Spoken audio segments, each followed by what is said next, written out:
ನಮ್ಮ ಲೈಫ್ ಫೇಸಲ್ಲಿ ತುಂಬಾ ಹರ್ಟ್ ಆಗೋದು ಏನಪ್ಪ ಅಂತ ಹೇಳಿದ್ರೆ ಬ್ರೇಕಪ್ ಫೇಸ್. ಆದರೆ ನಾವು ಈ ವ್ಯಕ್ತಿಯನ್ನು ಮೀಟ್ ಮಾಡಿದಾಗ ಏನು ಅಂದ್ಕೊಂಡಿರ್ತೀವಿ, ಜೀವನ ಪೂರ್ತಿ ಈ ವ್ಯಕ್ತಿಯೊಟ್ಟಿಗಿರ್ತೀವಿ ಅಂತ. ಏನೋ ಒಂದು ಮನಸ್ತಾಪ ಬರುತ್ತೆ, ಜಗಳ ಬರುತ್ತೆ. ಆ ವ್ಯಕ್ತಿ ನಮ್ಮನ್ನು ಬಿಟ್ಟು ಹೋದಾಗ ಹೇಗೆ ಕೋಪ್ ಅಪ್ ಮಾಡಬೇಕು, ಹೇಗೆ ಆ ವ್ಯಕ್ತಿಯನ್ನು ಮರಿಬೇಕು ಅನ್ನೋದ್ರ ಬಗ್ಗೆ ಇವತ್ತಿನ ಟಾಪಿಕಲ್ಲಿ ನಾನು ಮಾತಾಡ್ತಾ ಹೋಗ್ತೀನಿ. ನೋಡಿ, ಬ್ರೇಕಪ್ ಆದಾಗ ನಮಗೆ ತುಂಬಾ ನೋವಾಗುತ್ತೆ. ಯಾಕಂತ ಹೇಳಿದ್ರೆ ಆ ವ್ಯಕ್ತಿಯೊಟ್ಟಿಗೆ ಕಳೆದ ಸಮಯಗಳಾಗಿರ್ಬಹುದು, ಹೋಗಿದ ಜಾಗಗಳಾಗಿರ್ಬೋದು, ಆಡಿದ ಮಾತುಗಳಾಗಿರ್ಬೋದು, ನೋಡಿದ ಮೂವಿಗಳಾಗಿರ್ಬೋದು, ಕೇಳಿದ ಹಾಡುಗಳಾಗಿರ್ಬೋದು, ಹಲವಾರು ಒಂದು ಮೆಮೊರಿ ಬಿಲ್ಡ್ ಮಾಡಿರ್ತೀವಿ. ಆದರೆ ಈಗ ಆ ವ್ಯಕ್ತಿ ಇಲ್ಲ ಅಂತ ಅಂದಾಗ ನಮ್ಮ ಮನಸ್ಸಿಗೆ ಅಗಾಧವಾದ ನೋವಾಗುತ್ತೆ, ತುಂಬಾ ಮನಸ್ಸಿಗೆ ನೋವಾಗುತ್ತೆ. ಅದನ್ನೆಲ್ಲ ಮರೆತು ಜೀವನ ನಡೆಸಬೇಕಾಗಿರೋದು ಅಗತ್ಯವಾದದ್ದು. ಆದರೆ ಹೇಗೆ ಎಷ್ಟೋ ಸತಿ ನಾವು ಮಾತಾಡಬೇಕು, ಎಷ್ಟೊಂದು ವಿಷಯಗಳನ್ನು ಹೇಳಬೇಕು, ಎಷ್ಟೊಂದು ಭಾವನೆಗಳನ್ನು ಹೇಳಬೇಕು ಅನ್ಕೋತೀವಿ. ಕೆಲವು ಸತಿ ಅವರಿಗೆ ಫೋನ್ ಮಾಡಿ ಅಂಗ್ಲಾಚಿ ಭಿಕ್ಷೆ ಬೇಡಿದ್ದು ಉಂಟು ಅಲ್ವಾ? ಅದು ಯಾವುದೂ ಕೂಡ ಆ ಮನುಷ್ಯನಲ್ಲಿ ಬದಲಾವಣೆ ತರಲ್ಲ. ಇದನ್ನು ಬರೆದು ಕೊಡ್ತೀನಿ. ಯಾಕೆ ಅಂತ ಹೇಳಿದ್ರೆ, ಅವರು ನಿಮ್ಮನ್ನು ಬಿಟ್ಟು ಹೋಗಬೇಕು ಅಂತ ಡಿಸೈಡ್ ಮಾಡಿದ ಮೇಲೆ ಖಂಡಿತವಾಗ್ಲೂ ನೀವು ಎಷ್ಟೇ ಬೇಲಾಡಿದ್ರೂ ಕೂಡ ಅವರ ಉದ್ದೇಶ ಅದಾಗಿತ್ತು. ಮುಂಚೆಯಿಂದ ಅದನ್ನು ಅವರು ಪ್ಲ್ಯಾನ್ ಮಾಡಿಕೊಂಡೇ ಬಂದಿದ್ದರು. ನೋಡಿ, ಎಲ್ಲರಿಗೂ ಒಂದು ಫ್ರೀಡಮ್ ಇರುತ್ತೆ. ಆತನಿಗೆ ಏನು ಬೇಕು ಅಥವಾ ಆಕೆಗೆ ಏನು ಬೇಕು ಅದನ್ನು ಸೆಲೆಕ್ಟ್ ಮಾಡಿದಾಗ ಅದನ್ನು ನಾವು ರೆಸ್ಪೆಕ್ಟ್ ಮಾಡಬೇಕಾಗತ್ತೆ. ಆದರೆ ಇವತ್ತು ನಾವು ಮಾತಾಡ್ತಾ ಇರೋ ವಿಷಯ ಏನಪ್ಪ ಅಂತ ಹೇಳಿದರೆ, ಅವರನ್ನು ಮರೆಯೋದು ಹೇಗೆ ಅಂತ. ಮೊದಲನೇದಾಗಿ ಒಂದು ಲೆಟರನ್ನು ಬರೀರಿ. ಅರೆ, ತಿರ್ಗಾ ಆ ಲೆಟರ್ನ ತೊಗೊಂಡು ಹೋಗೋರು ಕೊಡಿ ಅಂತ ಹೇಳ್ತಾ ಇಲ್ಲ ನಾನು. ಒಂದು ಲೆಟರನ್ನು ಬರೀರಿ. ಏನಪ್ಪ ಅಂತ ಹೇಳಿದ್ರೆ, ನಿಮ್ಮ ಭಾವನೆಗಳು. ಎಷ್ಟೋ ಸತಿ ನಾನು ಅದು ಹೇಳಬೇಕಿತ್ತು, ಇದು ಹೇಳಬೇಕಿತ್ತು, ಇದು ಯಾವುದೂ ಹೇಳೋಕ್ಕಾಗಲಿಲ್ಲ, ಆ ಭಾವನೆಗಳನ್ನು ಹೇಳೋಕ್ಕಾಗಲಿಲ್ಲ ಅಂತ ಅನ್ಕೋಬೋದು. ನಿಮ್ಮ ಮನಸ್ಸಲ್ಲಿ ಇರ್ತಕ್ಕಂತಹ ಎಲ್ಲವನ್ನು ಒಂದು ಪತ್ರದಲ್ಲಿ ಬರೀರಿ. ಬರೆದ ನಂತರ ಅದನ್ನು ಸುಟ್ಬಿಡಿ, ಇಲ್ಲ ಹರಿದಾಕ್ಬಿಡಿ. ಅದು ಆ ವ್ಯಕ್ತಿಗೆ ಅಡ್ರೆಸ್ ಮಾಡಿ ಬರೀರಿ. ಯಾಕಂತ ಹೇಳಿದ್ರೆ ನೋಡಿ, ನಾನು ಏನಾದರೂ ಒಬ್ಬ ವ್ಯಕ್ತಿ ಬಗ್ಗೆ ಯೋಚನೆ ಮಾಡ್ತಾ ಇದ್ದೀನಿ ಅಂತ ಹೇಳಿದ್ರೆ ಬಾಯಿ ಬಿಟ್ಟು ಹೇಳಬೇಕಾಗಿರೋ ಅವಶ್ಯಕತೆಯೇ ಇಲ್ಲ. ಪ್ರತಿಯೊಂದು ಆಲೋಚನೆಗೆ ಅದರದೇ ಆದ ಒಂದು ವೈಬ್ರೇಷನ್ ಇದೆ. ಕೆಲವು ಸತಿ ಅಯ್ಯೋ ನಾನು ಅಂದ್ಕೊಂಡಿದ್ದೆ, ನೀನು ಅದನ್ನೇ ಮಾಡಿಬಿಟ್ಟಿಯಲ್ಲ, ಅಯ್ಯೋ ನಾನು ಹೇಳಬೇಕು ಅಂತಿದ್ದೆ, ನೀನು ಅದನ್ನೇ ಹೇಳ್ತಾ ಇದೆಯಾ ಅಂತ ನಾವು ಎಷ್ಟೋ ಸತಿ ಅಂದ್ಕೊಂಡಿದ್ದೀವಿ ಅಲ್ವಾ? ಪ್ರತಿಯೊಬ್ಬ ಮನುಷ್ಯನಿಗೂ ಒಂದು ವೈಬ್ರೇಷನ್ ಇದೆ. ಪ್ರತಿಯೊಬ್ಬ ಮನುಷ್ಯನಲ್ಲೂ ಒಂದು ಥಾಟಿಗೆ ಒಂದೊಂದು ವೈಬ್ರೇಷನ್ ಇರುತ್ತೆ. ನೀವು ಹೇಳಬೇಕಾಗಿರ್ತಕ್ಕಂಥದ್ದು ಎಲ್ಲವೂ ಅವರಿಗೆ ಹೇಗೋ ಒಂದು ರೀತಿಯಲ್ಲಿ ಮನದಟ್ಟಾಗತ್ತೆ. ಅದಾಗಲಿಲ್ಲ ಅಂತ ಅಂದರೂ ಕೂಡ ನಿಮ್ಮ ಮನಸ್ಸಿನ ಭಾರ ಕಮ್ಮಿ ಆಗುತ್ತೆ. ಯಾಕಂತ ಹೇಳಿದ್ರೆ ನಿಮ್ಮ ಸುಪ್ತ ಮನಸ್ಸಲ್ಲಿರೋದನ್ನೆಲ್ಲ ಒಂದು ಕಾನ್ಷಿಯಸ್ ಮೈಂಡಿಗೆ ತೊಗೊಂಡು ಬಂದು ಅದನ್ನು ಬರೆದಿದ್ದೀರಾ. ಹಾಗಾಗಿ ಅದು ಯಾವುದು ಸುಪ್ತ ಮನಸ್ಸು ಒಳಗೆ ಹೋಗಲ್ಲ. ಯಾವಾಗಲೂ ಅಷ್ಟೇ ನೋಡಿ, ನಮಗೆ ಭಯ, ಆತಂಕ, ಫಿಯರ್ ಆಫ್ ಅಬಾಂಡ್ಮೆಂಟ್ ಇದೆಲ್ಲವೂ ನಮ್ಮ ಸುಪ್ತ ಮನಸ್ಸಲ್ಲಿರ್ತಕ್ಕಂತಹ ಒಂದು ಭಯಗಳು. ಸಣ್ಣ ವಯಸ್ಸಲ್ಲಿ ಯಾವಾಗಲೂ ನಮ್ಮ ತಂದೆ ಅಥವಾ ತಾಯಿ ನಮ್ಮನ್ನು ಬಿಟ್ಟು ಹೊಟ್ಟೋಗಿದ್ರೆ ಅಥವಾ ಡಿವೋರ್ಸ್ ಆಗಿದ್ರೆ ಅಥವಾ ನಮಗೆ ಸಿಗಬೇಕಾಗಿರೋ ಪ್ರೀತಿ ಸಿಗದೇ ಇದ್ದಾಗ ಫಿಯರ್ ಆಫ್ ಅಬಾಂಡ್ಮೆಂಟ್ ಶುರುವಾಗ್ತಾ ಹೋಗುತ್ತೆ.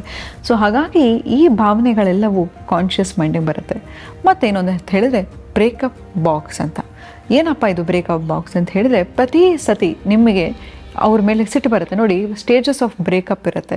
ಮೊದಲನೇದಾಗಿ ನಾವು ಡಿನೇಯಲ್ ಪೀರಿಯಡಲ್ಲಿ ಇರ್ತೀವಿ. ಏನಂತ ಹೇಳಿದ್ರೆ, ನನಗೆ ಆಗಿಲ್ಲ ಬ್ರೇಕಪ್, ಹೇಗೆ ಬಿಟ್ಟು ಹೋಗೋಕ್ಕೆ ಸಾಧ್ಯ ಅಂತ ನಾವು ಯೋಚನೆ ಮಾಡ್ತಾ ಇರ್ತೀವಿ. ನಂತರ ನೆಗೋಸಿಯೇಷನ್ಗೆ ಹೇಳಿದ್ವಿ, ಅವರನ್ನು ಅಂಗಲಾಚಿ ಬೇಡೋದಾಗಿರ್ಬೋದು, ಬೇಡ ನನ್ನ ಬಿಟ್ಟು ಹೋಗಬೇಡ, ಹೀಗೆ.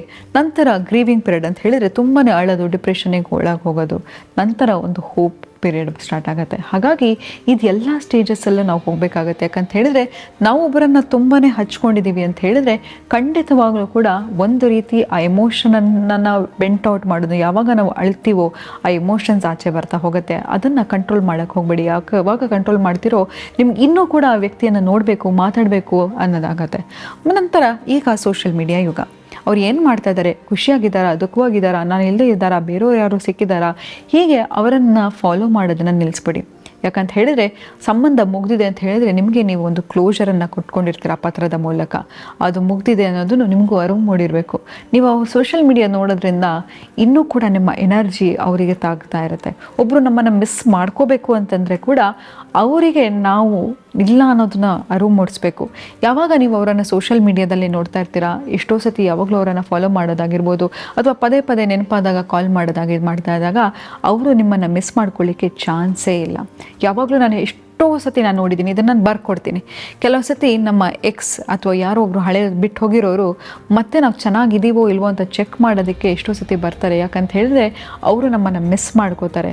ಆದರೆ ನೀವು ಮಿಸ್ ಮಾಡ್ಕೊಳ್ಳೋಕ್ಕೆ ಒಂದು ಆಪರ್ಚುನಿಟಿ ಕೊಡದೆ ಅವರನ್ನು ಸೋಷಿಯಲ್ ಮೀಡಿಯಾದಲ್ಲಿ ನೋಡೋದಾಗಿರ್ಬೋದು, ಫೋನ್ ಮಾಡೋದಾಗಿರ್ಬೋದು, ಕಾಲ್ ಮಾಡೋದು ಮಾಡ್ತಾ ಇದ್ದರೆ ಖಂಡಿತವಾಗ್ಲೂ ಅವರು ನಿಮ್ಮನ್ನು ಮಿಸ್ ಮಾಡ್ಕೊಳ್ಳಲ್ಲ, ಇನ್ನೂ ನಿಮ್ಮ ಬಗ್ಗೆ ಅಸಹ್ಯ ಅಸಡ್ಡೆ ಮೂಡ್ತಾ ಹೋಗುತ್ತೆ. ಹಾಗಾಗಿ ಅದನ್ನು ತಪ್ಪನ್ನು ಮಾಡೋಕ್ಕೆ ಹೋಗ್ಬಿಡಿ. ಯಾವುದೇ ಕಾರಣಕ್ಕೂ ಮೆಸೇಜ್ ಮಾಡೋದಾಗಿರಲಿ, ಕಾಲ್ ಮಾಡೋದಾಗಿರಲಿ, ಸೋಷಿಯಲ್ ಮೀಡಿಯಾದಲ್ಲಿ ಫಾಲೋ ಮಾಡೋದಾಗಿರ್ಬೋದು, ಅಥವಾ ಏನು ಮಾಡ್ತಿದ್ದಾರೆ, ಎಲ್ಲಿ ಹೋಗ್ತಿದ್ದಾರೆ ಅಂತ ಫೇಕ್ ಐ ಡಿ ಕ್ರಿಯೇಟ್ ಮಾಡ್ಕೊಂಡು ನೋಡೋದಾಗಿರ್ಬೋದು, ಇದು ಯಾವುದನ್ನು ಮಾಡಬೇಡಿ. ಯಾಕಂತ ಹೇಳಿದ್ರೆ ಒಬ್ಬ ಮನುಷ್ಯನಿಗೆ ಆ ವ್ಯಕ್ತಿಗೆ ನಿಮ್ಮ ಬೆಲೆ ಗೊತ್ತಾಗಬೇಕಾದ್ರೆ ನೀವು ಇಲ್ಲದಾಗ ಮಾತ್ರ ಬೆಲೆ ಗೊತ್ತಾಗೋದು. ನಮ್ಮ ಹತ್ರ ಏನಿರುತ್ತೋ ಅದಕ್ಕೆ ನಾವು ಬೆಲೆ ಕೊಡ್ತೀವಾ? ಇಲ್ಲ ಅಲ್ವಾ? ಯಾವಾಗ ನಮ್ಮ ಹತ್ರ ಅದಿರಲ್ವೋ ಆಗ ಅದಕ್ಕೆ ಬೆಲೆ ಕೊಡ್ತಾ ಹೋಗ್ತೀವಿ. ಹಾಗಾಗಿ ಸ್ನೇಹಿತರೆ, ನಿಮ್ಮ ಎಕ್ಸ್ ಅಥವಾ ಯಾರೇ ಆಗಿರ್ಬೋದು ನಿಮ್ಮನ್ನು ಮಿಸ್ ಮಾಡ್ಕೋಬೇಕಾದ್ರೆ ಡಿಸ್ಟೆನ್ಸನ್ನು ಕ್ರಿಯೇಟ್ ಮಾಡಿ, ನೋ ಕಾಂಟ್ಯಾಕ್ಟ್ ರೂಲನ್ನು ಫಾಲೋ ಮಾಡಿ. ನಂತರ ಈ ಬ್ರೇಕಪ್ ಬಾಕ್ಸ್ ಬಗ್ಗೆ ನಾನು ಮಾತಾಡ್ತಾ ಇದ್ದೆ. ಏನು ಈ ಬ್ರೇಕಪ್ ಬಾಕ್ಸ್ ಅಂತ ಹೇಳಿದರೆ, ಯಾವುದೇ ತಕ್ಕಂತಹ ಗಿಫ್ಟ್ ಆಗಿರಬಹುದು ಅಥವಾ ಅವ್ರಿಗೆ ಕೊಟ್ಟಿರ್ತಕ್ಕಂಥದ್ದು ಏನೇ ಆಗಿರ್ಬೋದು, ಅದು ಎಲ್ಲವನ್ನು ಆ ಬಾಕ್ಸಲ್ಲಿ ಹಾಕಿ ದೂರದಲ್ಲಿ ಇಟ್ಬಿಡಿ, ಆಯಿತಾ? ಯಾಕಂತ ಹೇಳಿದರೆ ಯಾವಾಗ ನೀವು ಅದನ್ನು ಪದೇ ಪದೇ ಅವ್ರು ಕೊಟ್ಟಿರ್ತಕ್ಕಂಥದ್ದು ಪದೇ ಪದೇ ನೆನಪುಗಳನ್ನು ನೋಡ್ತಾ ಇದ್ದಾಗ ಮತ್ತೆ ಎಲ್ಲೋ ವಾಪಸ್ ಬರ್ತಾನೇನೋ, ಮತ್ತೆ ಬರ್ತಾಳೇನೋ ಅನ್ನೋ ಒಂದು ಕಾಯುವಿಕೆಯಲ್ಲಿ ಇರ್ತೀರ. ಯಾವಾಗ ಒಬ್ಬರನ್ನ ಕಾಯ್ತಾ ಇರ್ತೀರ, ಯಾವಾಗ ಒಬ್ಬರನ್ನು ಎಕ್ಸ್ಪೆಕ್ಟ್ ಮಾಡ್ತಾ ಇರ್ತೀರ, ಆಗ ಇನ್ನೂ ನಿಮಗೆ ದುಃಖ ಆಗ್ತಾ ಹೋಗುತ್ತೆ. ನೋಡಿ, ಕಾಯೋದು ಎಷ್ಟು ಕಷ್ಟ ಅಲ್ವಾ? ನೀವೆಲ್ಲೋ ಒಂದು ಬಸ್ಸಲ್ಲಿ ಕೂತಿರ್ತೀರ ಅಥವಾ ಒಂದು ಟ್ರೈನಿಗೆ ಕಾಯ್ತಾ ಇರ್ತೀರ. ಕಾಯೋದು ಅಂದ್ರೇ ಯಾರಿಗೂ ಇಷ್ಟ ಆಗಲ್ಲ ಅಲ್ವಾ? ಸೊ ಹಾಗಾಗಿ ಆ ಕಾಯೋದನ್ನು ನಿಲ್ಲಿಸ್ಬಿಡಿ. ನಿಮಗೆ ನೀವೇ ಕ್ಲೋಸರ್ ತೊಗೊಂಡು ಜೀವನದಲ್ಲಿ ಮುಂದೆ ಹೋಗೋದನ್ನು ನೋಡ್ತಾ ಇರಿ. ನಂತರ ಏನಪ್ಪ ಅಂತ ಹೇಳಿದ್ರೆ, ಬೇರೆ ಯಾವುದಾದ್ರೂ ಒಂದು ಹವ್ಯಾಸವನ್ನು ನೋಡೋದಾಗಿರಬಹುದು, ಅಥವಾ ನಿಮಗೆ ಯಾವುದು ಖುಷಿ ತರುತ್ತೆ ವರ್ಕೌಟ್ ಮಾಡೋದಾಗಿರ್ಬೋದು, ಹಾಡು ಕೇಳೋದಾಗಿರ್ಬೋದು. ಕೆಲವು ಸತಿ ನೋಡಿ, ಮ್ಯೂಸಿಕ್ ಇಸ್ ಅ ಥೆರಪಿ ಅಂತ ಹೇಳ್ತೀವಿ, ಅದು ಖಂಡಿತ ನಿಜ. ನಿಮ್ಮ ಭಾವನೆಗೆ ರಿಸೆಂಬ್ಲೆನ್ಸ್ ಆಗ್ತಕ್ಕಂತಹ ಯಾವುದೋ ಒಂದು ಹಾಡಾಗಿರ್ಬೋದು. ನನಗೆ ತುಂಬಾ ಬೇಜಾರಾದಾಗ ನಾನು ಭಾವಗೀತೆಗಳನ್ನು ಕೇಳ್ತೀನಿ. ಯಾಕಂತ ಹೇಳಿದರೆ ಎಷ್ಟೋ ಸತಿ ನನ್ನ ಭಾವನೆಗಳನ್ನು ಅರ್ಥ ಮಾಡ್ಕೊಳ್ಳೋಕ್ಕೆ ಬ್ಯೂಟಿಫುಲ್ಲಾಗಿ ಬರೆದಿರ್ತಾರೆ. ಹಾಗಾಗಿ ನಿಮ್ಮ ಭಾವನೆಗೆ ತಕ್ಕಂತಹ ಹಾಡುಗಳಾಗಿರ್ಬೋದು, ಯಾವುದೋ ಒಂದು ನೆನಪಿನ ಹಾಡುಗಳಾಗಿರ್ಬೋದು. ಯಾಕಂತ ಹೇಳಿದರೆ ಶುರುಗೆ ಹೇಳಿದೆ ನಾನು, ಇದು ಒಂದು ಫೇಸಸ್ ಆಫ್ ಲೈಫ್. ಸೊ ನಾನಿಲ್ಲ ಇವತ್ತು ಮರ್ತು ಬಿಡಬೇಕು ಅಂತ ಹೇಳಿದರೆ Ctrl+Delete ಅಂತ ಯಾವುದೋ ಒಂದು ಬಟನ್ ಇಲ್ಲ, ನಾವು ತಕ್ಷಣ ವ್ಯಕ್ತಿಯನ್ನು ಮರ್ತು ಹೋಗ್ಬಿಡ್ಲಿಕ್ಕೆ ಅಲ್ವಾ? ಸೊ ಯಾವಾಗ ನಾವು ಮರಿಬೇಕು ಅಂತ ಹೇಳಿದರೆ ಖಂಡಿತವಾಗ್ಲೂ ಈ ಫೇಸಸ್ಸಲ್ಲಿ ಹೋಗಬೇಕಾಗತ್ತೆ. ತುಂಬಾ ಕಷ್ಟ. ನಾನು ಹೇಳೋದು ಸುಲಭ, ಮರ್ತುಬಿಡಿ ಅಂತ, ಆದರೆ ಅದನ್ನು ಅನುಭವಿಸ್ತಾ ಇರೋರಿಗೆ ಆ ನೋವು ಗೊತ್ತಾಗ್ತಾ ಇರುತ್ತೆ. ಹಾಗಾಗಿ ಈ ಥರದ ಹಾಡುಗಳನ್ನು ಕೇಳೋದಾಗಿರಬಹುದು ಅಥವಾ ಅಳೋದಾಗಿರ್ಬೋದು. ಅತ್ತಾಗ ಏನಾಗುತ್ತೆ ಅಂತ ಹೇಳಿದರೆ ನಿಮ್ಮಲ್ಲಿ ಎಂಡೋರ್ಫಿನ್ಸ್ ರಿಲೀಸ್ ಆಗುತ್ತೆ. ನಾನೊಂದು ಸಂಚಿಕೆನೂ ಮಾಡಿದ್ದೆ, ಅಳೋದ್ರಿಂದ ಏನು ಬೆನಿಫಿಟ್ ಅಂತ.